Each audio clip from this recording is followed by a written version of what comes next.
Big boss Malayalam season 4 ഒരുപാട് ആരാധകരെ സ്വന്തമാക്കിയ ഒരു മത്സരാർത്ഥിയായിരുന്നു ഡോക്ടർ റോബിൻ രാധാകൃഷ്ണൻ. സോഷ്യൽ മീഡിയയിൽ സജീവമായ റോബിൻ ഭാവി വധു ആരതിപ്പൊടിയുടെ ചാനലിൽ ചെയ്ത ഏറ്റവും പുതിയ വ്ലോഗാണ് താരത്തിന്റെ ആരാധകർക്കിടയിൽ ചർച്ചയാകുന്നത്. നവംബർ 22-ന് താൻ ശസ്ത്രക്രിയക്ക് വിധേയനാകാൻ പോവുകയാണെന്നാണ് റോബിൻ പുതിയ വീഡിയോയിലൂടെ അറിയിച്ചത്. ശസ്ത്രക്രിയയുടെ വിശദാംശങ്ങളും വീഡിയോയിൽ റോബിൻ വിശദീകരിച്ചിട്ടുണ്ട്. കോവിഡ് വന്നതിന് ശേഷം കഴിഞ്ഞ 2-3 വർഷമായി എന്റെ ശ്വാസകോശത്തിന്റെ ശേഷി വളരെ കുറവാണ്. അതിനാൽ ശ്വാസതടസ്സവുമായി ബന്ധപ്പെട്ട പ്രശ്നങ്ങൾ ഉണ്ടായിരുന്നു. ഒപ്പം നല്ല കിതപ്പുമുണ്ട്. ഈയിടെ ഡോക്ടറെ കണ്ടപ്പോൾ മൂക്കിന് ചെറിയ വളവും ഉള്ളിൽ ചെറിയ മാംസ വളർച്ചയും ഉണ്ടെന്ന് കണ്ടെത്തി.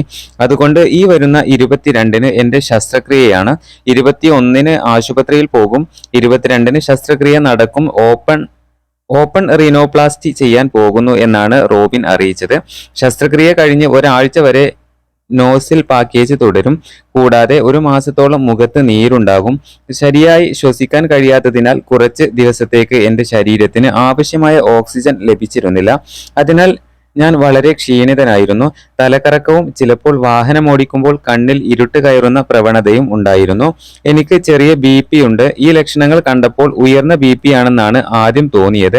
എന്നാൽ ഇതെല്ലാം മൂക്കിന്റെ പ്രശ്നങ്ങളുമായി ബന്ധപ്പെട്ടതാണെന്ന് പിന്നീട് മനസ്സിലായി. കൊച്ചിയിലാണ് ശസ്ത്രക്രിയ നടക്കുന്നത്. ഡോക്ടർ വരുൺ നമ്പ്യാരാണ് ശസ്ത്രക്രിയ നടത്തുന്നത്. ഇതുമായി ബന്ധപ്പെട്ട കൂടുതൽ കാര്യങ്ങളും അപ്ഡേറ്റുകളും ചെയ്യും. ഒരു വ്ലോഗ് എങ്ങനെ എടുക്കണമെന്നറിയില്ല. നമ്മളെ സ്നേഹിക്കുന്നവർക്ക് വേണ്ടി മാത്രമായിരിക്കും ഇത് ചെയ്യുക എന്നുമാണ് ശസ്ത്രക്രിയയുടെ വിവരങ്ങൾ പങ്കുവെച്ചുകൊണ്ട് റോബിൻ പറഞ്ഞിരിക്കുന്നത്.